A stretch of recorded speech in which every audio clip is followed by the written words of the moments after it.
베트남, 라오스 여행 23 루앙프라방 시내 산책을 즐기며 이제 07. 오늘 새벽 3시에 숙소에 도착하여 샤워를 하자마자 그대로 잠이 들었다. 깨어나니 아침 8시. 전기 매트 덕에 뜨끈한 침대에서 땀을 푹 흘리며 잘 잤다.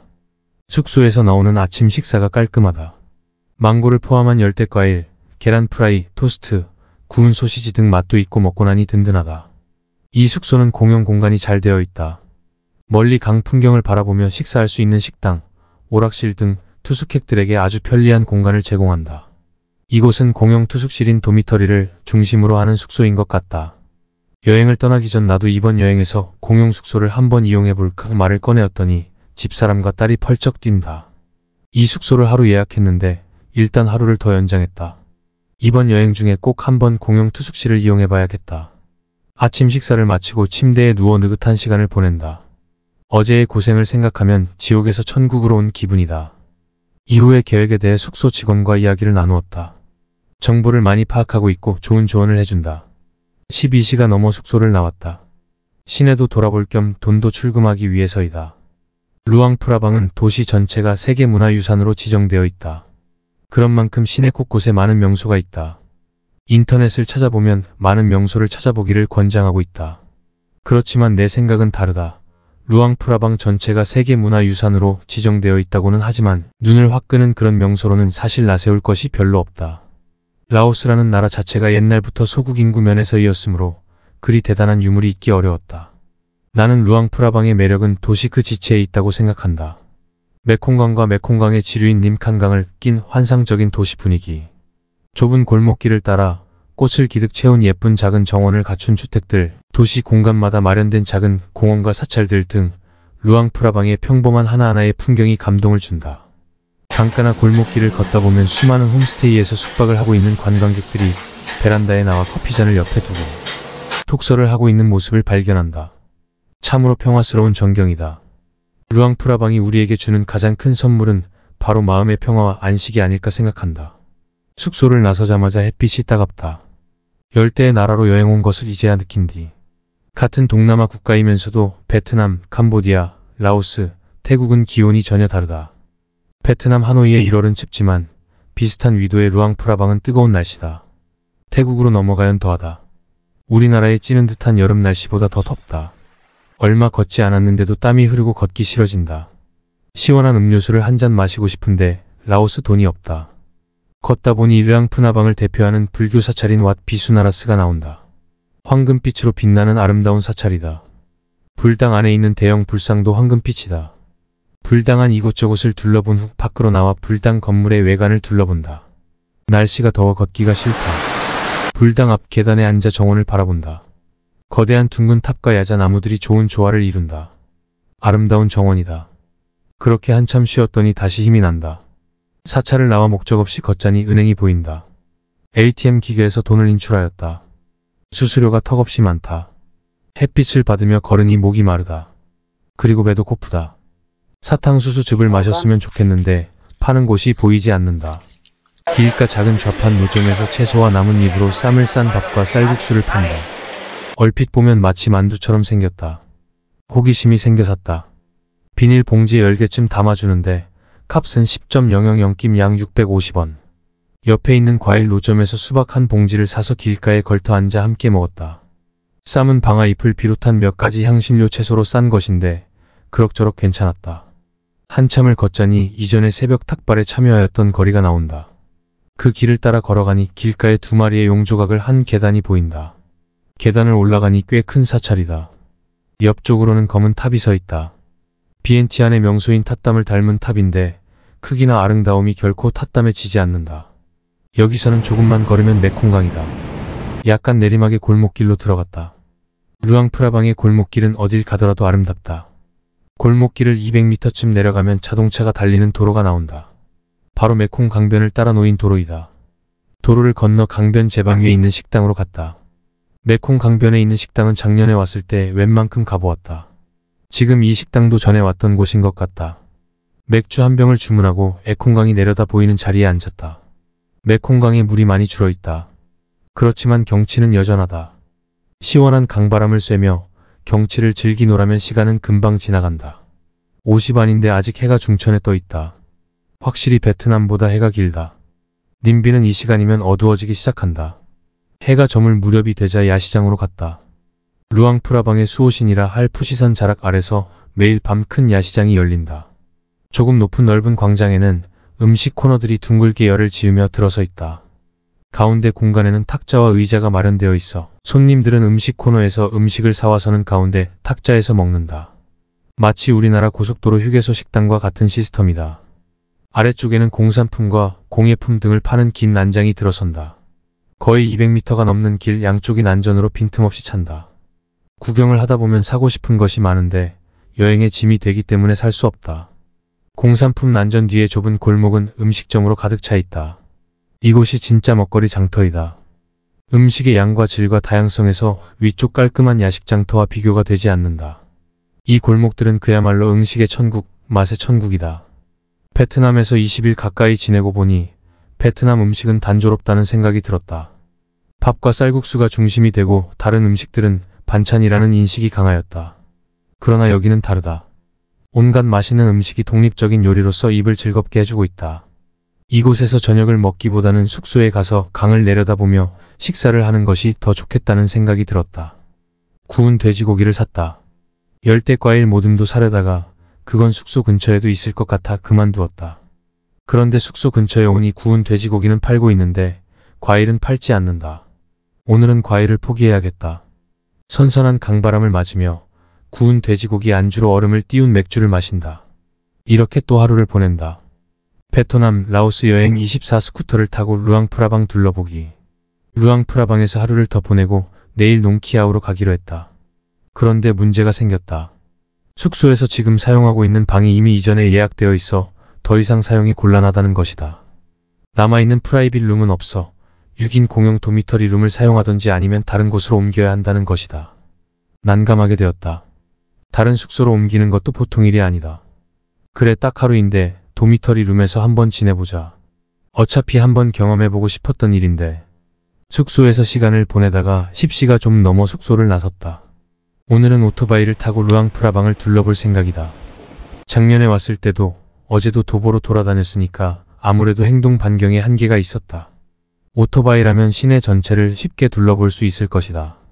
숙소 근처에서 렌트를 하면 편하지만 구시가지로 가려면 작은 다리를 하나 건너야 하는데 자신이 없다.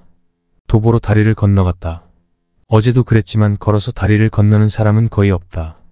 이곳 사람은 잘 걷지를 않는다. 오토바이를 타거나 하다못해 자전거라도 탄다. 그래서 동남아에서는 걸어 다니는 것은 개와 외국인뿐이다라는 말이 있다. 15만 끼를 주고 스쿠터를 빌렸다. 지금까지 루앙프라방 시가에 어느 정도 넓은지 몰랐다. 메콩강 옆으로 난 길을 따라 건물이 안 보이는 곳까지 달렸다. 그리고 수직으로 뻗은 길로 또 달렸다. 이렇게 달려보니 루앙프라방시에서 어느 정도 마을이 형성되어 있는 곳은 사방 2-4킬로 정도, 시가지라 할 만한 곳은 사방 1킬로도 되지 않았다. 그동안 도보로 돌아다닌 곳이 시의 극히 일부라 생각했는데 알고 보니 그것이 거의 전부였다. 땡빛의 오토바이를 타고 다니는 것도 힘들다. 메콩강변에 과일 주스를 파는 작은 노점이 보인다. 자리를 잡고 앉아 코코넛을 주문한다는 것이 망고라 해버렸다. 조금 있다가 주인 여자가 망고를 손질하고 있는 것을 보고 그때서야 주문을 잘못한 것을 알았다. 망고 스무디를 만들어 왔는데 아주 시원하고 맛있었다. 한참 쉰 후 다시 스쿠터를 탔다. 한 두세 시간을 타고 나니 골목골목 안 가본 데 없이 모두 돌아다닐 수 있었다. 이렇게 다니니 루앙프라방 도시 전체 모습이 한눈에 파악된다. 더 이상 돌아다닐 곳도 없다. 야시장이 열릴 때까지 기다릴까 생각도 해봤으나 너무 오래 기다려야 한다. 4시쯤 스쿠터를 반납하고 숙소로 돌아왔다. 숙소가 도미터리 룸이니까 방에 들어가기가 싫다. 로비에 앉아 시간을 보내다 보니 해가 진다. 저녁을 먹어야겠다. 식당에 가기도 싫어 숙소에서 조금 떨어진 상가에 갔다. 시장이라고는 할 수 없고 230여 개의 가게들이 모인 곳이다. 고기를 구워 파는 곳에 가서 돼지고기 몇 가지와 닭다리 1개를 샀다. 그리고 오렌지 2개를 사니 저녁거리로 충분하다. 숙소로 돌아와 얼음을 넣은 옥수수 술과 함께 먹었다. 싫어도 방에는 들어가야 한다. 샤워를 하고 내 자리를 찾아 누웠다. 짐을 어떻게 정리해야 할지 모르겠다. 에라 모르겠다. 보이는 대로 쌓아두고 내일 아침 정리하자. 누워서 이 글을 쓰고 있으니 방문 여는 소리가 들린다. 커튼을 조금 열고 보았다. 헉, 여자다. 남녀 혼용 도미터리인 것 같다. 오늘은 빨리 자는 것이 상책일 것 같다. 베트남, 라오스 여행 25농키아오로 이동. 좁은 도미터리 침대에서 자는 것이 보통 일이 아니었다. 몸을 뒤척이기도 힘든 공간에서 몇 번이나 잠에서 깼다. 다른 사람들은 아마 몇 배나 더 힘들었으리라. 내 코고는 소리 때문에 날이 밝자 서둘러 짐 정리를 했다. 깜깜한 방에서 맘껏 어질러 놓은 짐을 챙기기가 쉽지 않았다. 8시 30분이 되자 툭툭이 픽업을 왔다. 라오스의 툭툭은 태국이 송태우와 많이 닮았다. 동남아 다른 나라의 툭툭은 호출한 사람 한 그룹만을 태우는 택시형인데 비해 라오스의 툭툭은 비슷한 행선지에 여러 그룹의 승객을 함께 태우는 버스형이다. 농키아우로 가는 차는 밴이다. 좌석이 15개 정도인데 빈 좌석 하나 없이 승객이 꽉 찼다. 농키아우까지는 약 150km, 3시간 반 정도가 걸린다. 편한 자리는 아니었지만 밖의 경치를 구경하면서 가다 보니 별로 지루한 줄은 모르겠다. 라오스를 여행하다 보면 시외로 나오면 인가가 그리 눈에 띄지 않는다. 그도 그럴 것이 베트남이 국토 면적 33만 평방킬로에 인구가 9900만으로서 인구 밀도가 약 300명인데 비해 라오스는 24만 평방미터에 인구 770만 명으로서 인구 밀도가 34명 정도이기 때문이다. 우리를 태운 배는 푸른 강을 끼고 달린다. 메콩강이 지린 나무강이다. 루앙프라방과 농카오는 나무강으로 연결되는데 나무강은 루앙프라방에서 메콩강과 합류한다. 두 곳을 연결하는 배가 있었으면 좋았을 텐데라는 생각을 해본다. 도로는 강과 나란히 달리다가 어느 순간 강에서는 멀어졌다가도 다시 강과 마주친다. 이런 길이라면 얼마를 달리든 조금도 지루하지 않다. 드디어 농키아오에 도착했다. 높은 산 사이로 나무강이 흐른다. 그동안 사진과 동영상에서 봐왔던 익숙한 풍경이다. 그렇지만 실제 풍경은 한층 더 가슴에 울림을 준다. 강에는 덜이가 걸쳐져 있는데 평범한 시멘트 다리이지만 주위의 절경과 어울려 황홀한 풍경을 만든다. 자연과 인공의 조화라 할까나. 농키아오는 작은 마을로 강 양쪽에 자리하고 있는데 다리가 두 곳을 연결해준다. 대부분의 인가는 차를 내린 이쪽 강변에 있지만 몸은 자연히 다리 쪽으로 향한다. 다리를 건너 조금 더 걸어가니 인가가 끝이 난다. 아직 숙소를 예약하지 않았다. 다시 다리 쪽으로 돌아오다 방갈로라 쓰여있는 화살표 팻말을 보았다. 강 바로 옆에 세워진 방갈로였다. 아주 좋아 보여 숙소를 이곳으로 하려 했으나 만실이란다. 어쩔 수 없이 다른 방을 이틀에 5만 끼브로 빌렸다. 날씨가 꽤 덥다. 얼마 걷지 않았는데 온몸이 땀이다. 샤워를 하고 쉬면서 햇빛이 약해지면 나가보기로 했다. 오후 4시쯤 되니 햇빛도 힘을 잃는다. 느긋하게 산책길에 나섰다. 다리 위에서 내려다보는 나무 강은 절경이다. 내일은 무엇을 하며 보낼까 생각하다가 그건 다음에 생각하기로 하고 지금은 일단 산책을 즐기기로 하렸다. 차를 내렸던 곳이 마을의 중심인 것 같다. 그곳에서 큰 길을 따라 걸었다. 한참을 걸으니 인가가 끝이 나고 왼쪽으로 강변으로 내려가는 길이 보인다. 강변길로 내려왔다. 나무강은 어떤 각도에서 보더라도 아름답다. 강변길을 걸으며 나무강의 경치를 만끽한다. 이렇게 아름다운 풍광을 가진 강을 찾기는 쉽지 않을 것이다. 강변길을 통하여 다시 다리가 있는 곳으로 되돌아왔다. 벌써 어둠이 깔렸다. 그동안 한산하던 마을에 어디 숨어 있었던지 수많은 사람들이 몰려나와 마을 거리와 식당이 북적인다. 대부분 관광객들이다. 낮에는 손님이 있는 식당이 거의 없어 좀 안쓰러운 느낌이었는데 지금은 두 집 건너 있는 식당들이 모두 손님들로 꽉 차 있다. 역시 라오스는 어딜 가나 밤이 되어야 생기를 찾는다. 다리 옆에 과일을 파는 행상이 있어 이것저것 주워 담았다.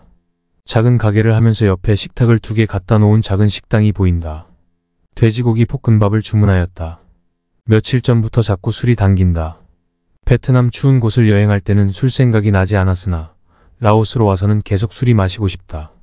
비어 라오 블랙을 한 병 주문하였다. 식사를 끝내고 다시 비어 라오 큰 캔을 1개 샀다. 숙소 테라스에 앉아 열대 과일을 안주로 비어 라오를 마시며 또 즐거운 하루를 보낸다. 베트남, 라오스 여행 26산과 강이 만들어낸 환상의 마을 농키아오. 어제 꽤 걸은 데다 맥주도 몇 잔 마셔 그냥 잠에 골아 떨어졌다. 새벽에 잠이 깨니 좀 춥다.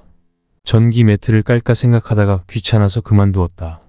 어제 저녁에는 찬물로 샤워를 하였는데 일교차가 큰 것 같다. 늦지막이 일어나 무얼 할까 생각을 했다. 이곳에서 할 수 있는 일은 2가지이다. 첫째는 여러 가지 액티비티에 참가하는 것이다. 카약, 동굴 탐험, 뷰포인트 등산, 정글 트레킹 등 여러가지 액티비티를 즐길 수 있다. 둘째는 그냥 주위 경치를 즐기며 쉬는 것. 그냥 쉬는 것도 무료하여 적당한 액티비티가 없을까 찾아보았다. 뷰포인트 등산은 왕복 23시간 정도 걸리는데 길이 험하여 그만두었다. 나머지 액티비티들은 여행사 프로그램에 참여하여야 하는데 모두 고만고만한 영세 여행사들이 각각 프로그램을 만들고 있어 프로그램 자체가 성원을 이루기가 힘들었다. 그래서 혼자 참여할 경우 비용이 턱없이 비쌌다. 영세 여행사들이 공동으로 프로그램을 운영하면 좋을 텐데 아직 그런 데까진 생각이 못 미치는 모양이다. 내가 이곳에 와서 사업을 하면 잘할 수 있을 텐데라는 생각이 들었다. 결국 자의반 타의반으로 그냥 쉬기로 하였다. 그러다 저녁이 되어 적당한 프로그램이 보이면 참여해도 좋고 1시간 남짓 주위를 산책하며 둘러보았다. 최근 몇 년 전부터 이곳 송키아우가 좋은 여행지로 소문나게 되어 관광객이 증가하고 있으나 아직 인프라나 여행 관련 사업자들의 마인드는 많이 부족한 것 같다. 오전 11시가 되면 햇빛이 뜨거워져 걸어다니기 힘들다. 땀을 많이 흘려 어제 저녁을 먹은 가게에서 코코넛 스터스터를 한 잔 마셨다. 아주 맛있었다. 가게를 나오면서 1연김 650원을 주고 수박을 한쪽 샀다. 어제 먹다 남은 과일과 이것으로 점심을 때워야겠다. 대추를 닮은 과일은 무엇인지 모르겠다. 식감이 대추와 사과를 섞어 놓은 듯하다. 껍질을 벗겨 먹어야 하는지 몰라 먼저 통째로 먹어보았는데 별 저항감은 생기지 않는다. 그렇다고 해서 특별히 맛있는 것도 아니다. 약간 신맛이 나며 단맛은 거의 느껴지지 않는다. 거봉을 닮은 포도는 단맛이 거의 없는 데다 씨도 씹혀 먹기가 쉽지는 않다. 노란 깁지를 까면 흰 속살이 나오는 용화는 먹기는 조금 불편하지만 은근히 중독성이 있다. 손이 저절로 간다. 과일을 팔던 처녀에게 먹는 방법 사범을 보여달랬더니 열매를 약지와 새끼손가락 사이에 넣어 가볍게 톡 까던데 나는 잘 안된다. 과즙을 온 손에 다 묻힌다. 하얀 속살 속에 큰 검은 씨가 들어가 있어 마치 눈알같이 생겨 용환이란 이름이 붙은 것 같다. 그런데 동물 가운데 눈에 흰 자위를 가진 것은 사람뿐이다. 용은 영물이라 사람처럼 흰 자위를 가졌나 하는 생각이 문득 든다. 오후 4시가 가까워지자 햇빛도 약해져 숙소를 나왔다. 또 다리 쪽으로 갔다. 어제 낮 이곳에 온 이래 이 다리를 벌써 몇 번째 건너는지 모르겠다. 그렇지만 매번 건널 때마다 그 경치에는 감탄하지 않을 수 없다. 하류 쪽 산 허리에는 옅은 안개 같은 것이 걸쳐 있다. 어찌 보면 안개 같고 또 어떻게 보면 사람들이 불을 피워난 연기같이 보이기도 한다. 어쨌든 그 옅은 안개가 강과 산의 풍경을 더 몽환적으로 만들고 있다. 오전에 어떤 여행사 앞에 선셋 크루즈라는 프로그램을 본 적이 있었다. 다리 옆에 있는 선착장으로 내려가니 배 한 척이 곧 선착장을 떠나려 한다. 20여 명의 승객을 태우고 배 안쪽에는 식탁이 마련되어 있다. 그래, 이 배를 타보자. 배가 떠나려 할 때 나도 배에 오르려 하니까 스태프인 듯 보이는 여자가 안 된다고 손을 가로젓는다. 나도 타고 싶다고 했지만 막무가내로 안 된다고 하니 할 수 없다. 의사가 전혀 통하지 않으니 이유를 알 수 없다. 내일 무항모이로 가자면 어차피 1시간은 배를 타야 하므로 나무강 뱃놀이는 내일로 미루자고 생각했다. 특별히 할 일이 없으므로 강이나 더 구경하자는 생각이 들었다. 그런데 강변 경치 좋은 곳은 모두 홈스테이가 자리 잡고 있다.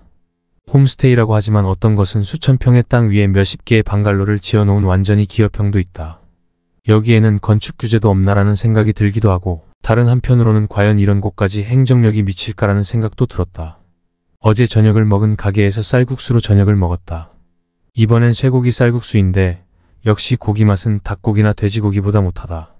저녁을 먹고 숙소에 들어와 베란다에서 과일을 먹으며 태블릿으로 드라마를 보았다. 날이 깜깜해지자 별 구경을 하기 위해 숙소를 나섰다.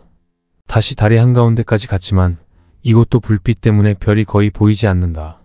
이래서 별 보기도 실패. 내일을 기약하자.